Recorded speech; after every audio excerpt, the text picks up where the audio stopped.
to the Bookology podcast. I'm your co-host, Jonathan Jones, and I'm here today with my dad, Dr. Fred Jones. How we doing, Dad?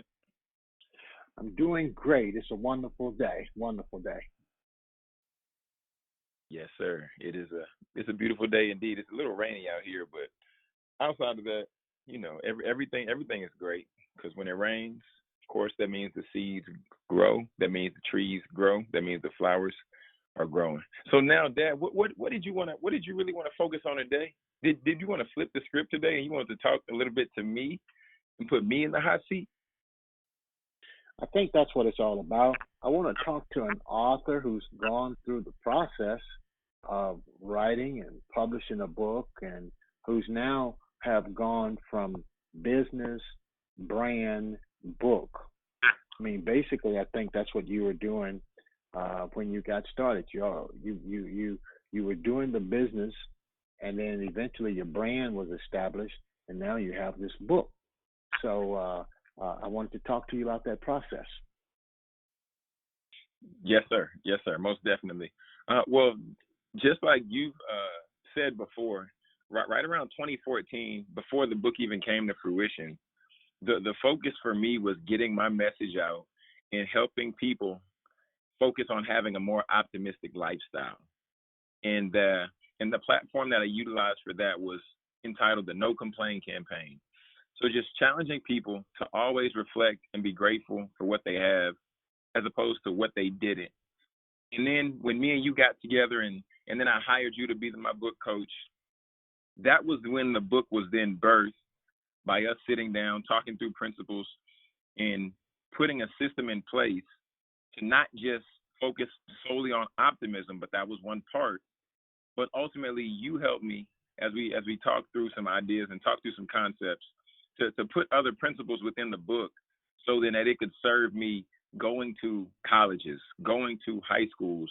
And I was preparing to go to grad school at that time, and you were like, son, the best way to differentiate yourself and the best way to have a leg up and have a step forward would be being a published author, and not just doing that, but being a best-selling author. Wasn't that what you said, Dad? Yes, that's what I said then, and that's what I still say now. But what I would like to for us to do is to just take a step back here for a moment, because sometimes the process to writing and publishing a book, there's so many steps and so many moves and turns that you have to make until, if you're not real intentional about delineating or differentiating the steps, you'll overlook them. So here's what I want to talk to you about. I want to talk to you about this idea of the No Complain campaign.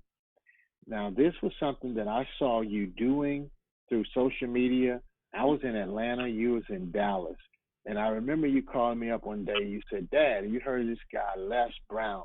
And I'm like, yeah. He said, you ought to watch this video. Now, John, the truth of the matter is, at that time, my relationship with you and your relationship with me was not all that good. Can we talk about that a little bit? Because a lot of times people might see us working together here, and they might think that it's been like this all along, but it's been a long process to get here. Would you talk about our relationship and then about the No Complain campaign?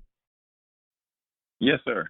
So really looking back, and when I go on and do speaking engagements and I talk to this point, just in regards to our relationship, I always respected you and I always had respect for you, but I always describe our relationship as you more so being an authoritarian. So therefore, in that regard, there was a little bit of friction because now looking back, there were some areas where I wanted you to loosen up the reins a little bit. And I wanted you to let me do what my friends were doing. Some of my friends were going, hanging out, and doing different things in high school that I wasn't necessarily privy to or I wasn't exposed to, because you always required certain things to be in place before I would go hang out with friends. You would say, well, John, let me talk to this person's parents. Well, John, where are you trying to go? Well, what happens after this party, or what happens after you go here? Who's picking you up who's dropping you off. And then by us having that type of relationship, and I was a little bit upset, and this really struck a chord with me because I wanted to do what everybody else was doing, but now looking back, I'm seeing that you were shielding me from some things and you were protecting me from some things that I couldn't foresee in the future. So that would be why the relationship was strained like that in the beginning. And then, like you said, I began to share with you a little bit about the No Complain campaign as I was just sharing with the world. And then from that point, the book project was one thing that was bringing us closer together because we had to work together and we had to communicate effectively and efficiently in order to get this project done. And I think this was definitely like a saving grace. And I think this was what I would almost call it like bridging the gap. What would you say about that? Yeah, I think that is the key. That was a key to bridging the gap. That was the bridge that made the connection between you and I. Now, as a result of some of that friction or our relationship being somewhat strained, we managed to confront it. And I remember you having several heart to heart conversations with me. And I think that was how we managed to plow through that resistance and some of the things that had kind of blocked us from bonding. So now, John, we start connecting online. I see you with this No Complain campaign. Now, we'll get to the book later, but you began to really serve the people. You serve the people with your postings on social media. Tell me about the birth of the No Complain campaign and why were you so passionate about not complaining? Well, the birth of the No Complain campaign came into fruition when I was just working a job. I graduated from college, had my degree in psychology, and I was working at a local retail store. And during the time of me being in this retail store, I began to come to work more upset, day in and day out, more upset, more aggravated, more frustrated. And then one day my manager came up to me. She said, Jonathan. She said, son, your attitude, it sucks. I said, what? You're my manager. You can't say that. You can't say that to me. You're supposed to build me up. You're supposed to tell me what I'm supposed to do. You're supposed to encourage me. You're my manager. You're not supposed to talk to me like that. He said, Jonathan, come in the back and talk to me. And from this point, so she addressed me with that, with that phrase. She left and went on vacation for 3 days, Dad. 1, 2, 3. She said, I'm going on vacation. And Jonathan, you're not gonna work me up. I was like, wait a minute, but wait, I have questions. And then when she returned after those 3 days, she said, Jonathan, I want to let you know this.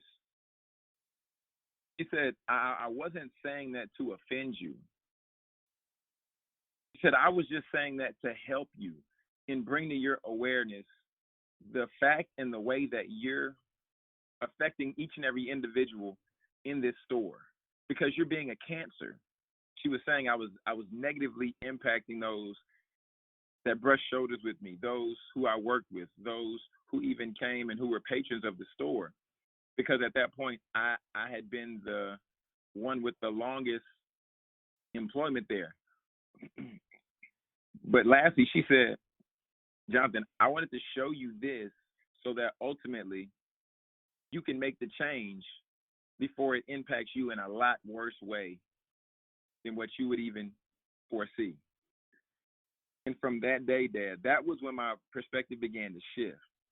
I began to focus on being more optimistic because each and every one of us has so much more to be grateful for than to complain about.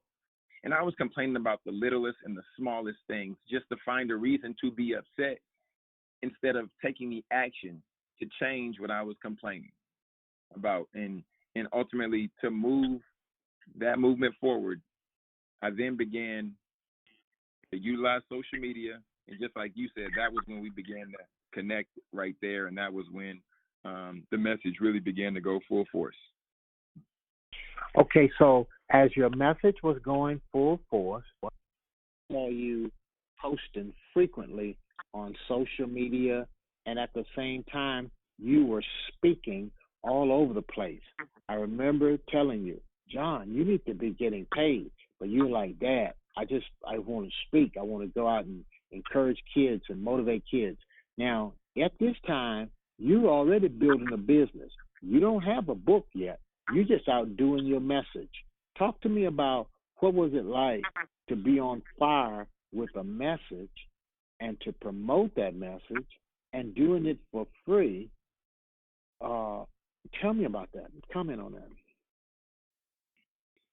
Well, that brings me back to the first time I actually went to my alma mater, Richmond College, and in going back, it's the same thing because I believe me and you had this conversation, and then I went in and I told the young lady, I said I want to speak.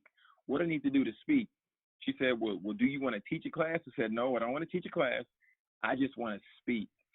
And ultimately, then she got me connected to where I could speak to a particular men's group.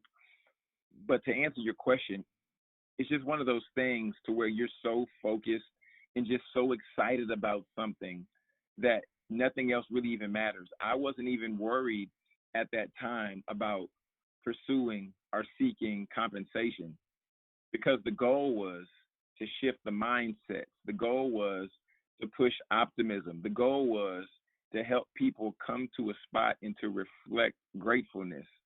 So knowing that I was making an impact, that was what really stirred me, and that was really what pushed me as I was really coming into this, I guess, newfound realization of how fuller or how much more full of a life I could be living. So to answer your question, I was just on fire about it because I knew that I was making an impact, and I really wanted to help people just be able to live a life of optimism just like I was.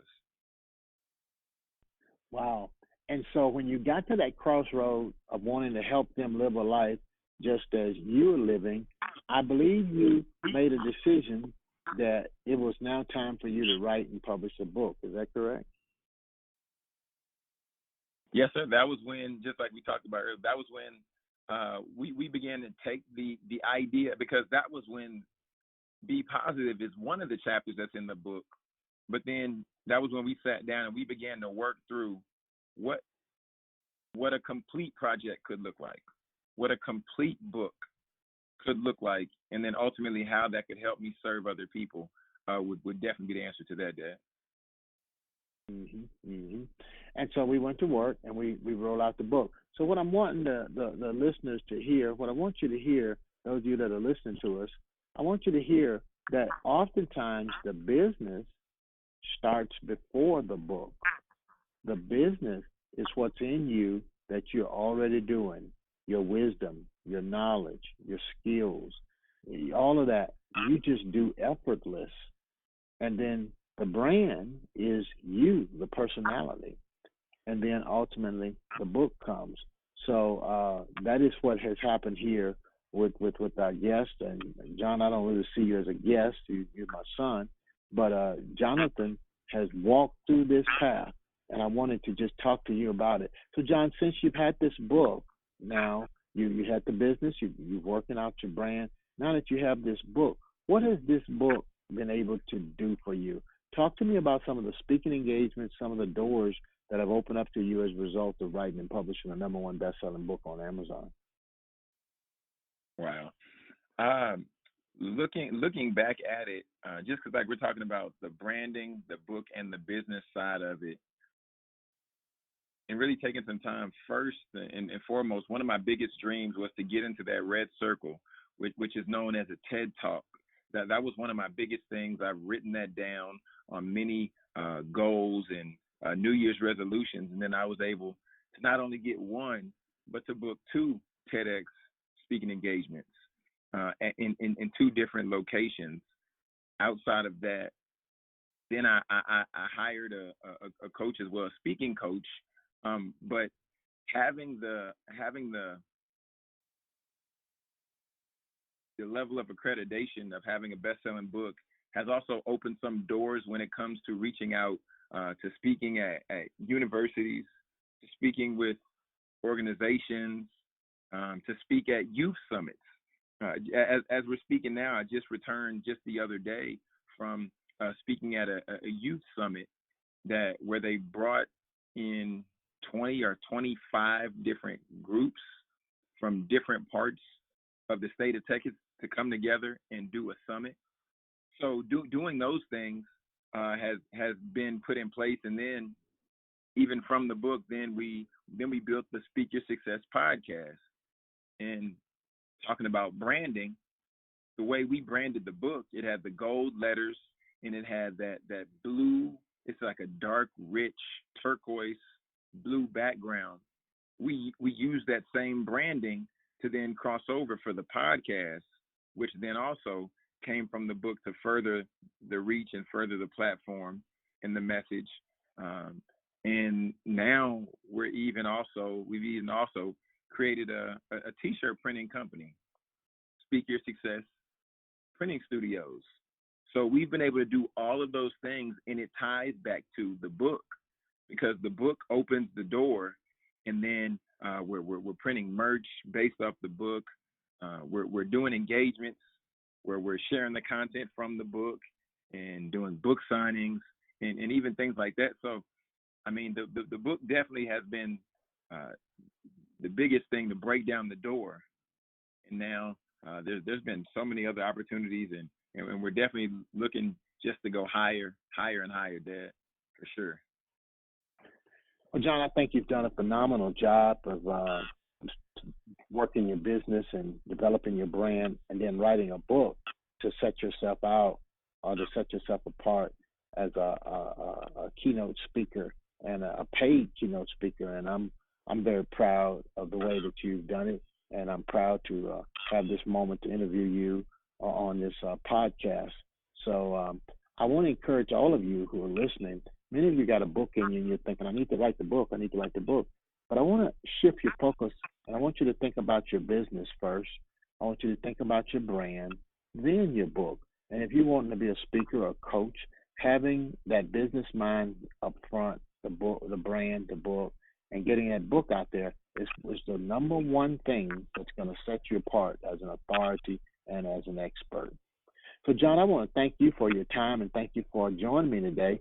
Now, any closing comments on the power or the authority that a book will bring for you? Yes, sir. Well, I want to just circle back to what you were saying just then, because you were talking about, thinking about the business aspect first. I think that's really powerful, because when you create the business in the way to serve other people, right? And it's serving other people. This is when you're building your tribe.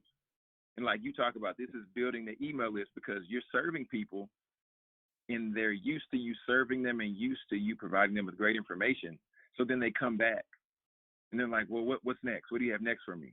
And then by building it that way, and then it's almost to the point where people are like, well, now we're waiting on the book. And then the author or the individual might say, well, I wasn't even going to write a book, but now I almost have to, because the tribe is they're looking for it, because they want to hear more. They need more from me. So I really wanted to comment on that piece there, because that in itself sets people up for success, and it sets people up to serve more people. So those would really be my closing thoughts, is to serve more people, and that sets you up for success. That's just how I want to close it. There it is, folks. Best-selling author Mr. Jonathan Jones saying, serve more people. Serve more people. I want to thank you all for your time. Thank you for joining us here on the Bookology podcast. I'm your host, along with my co-host, who is my guest today, Mr. Jonathan Jones. I want to bid you a good day, and I want you to always remember the most expensive thing you will ever pay is attention to the wrong people.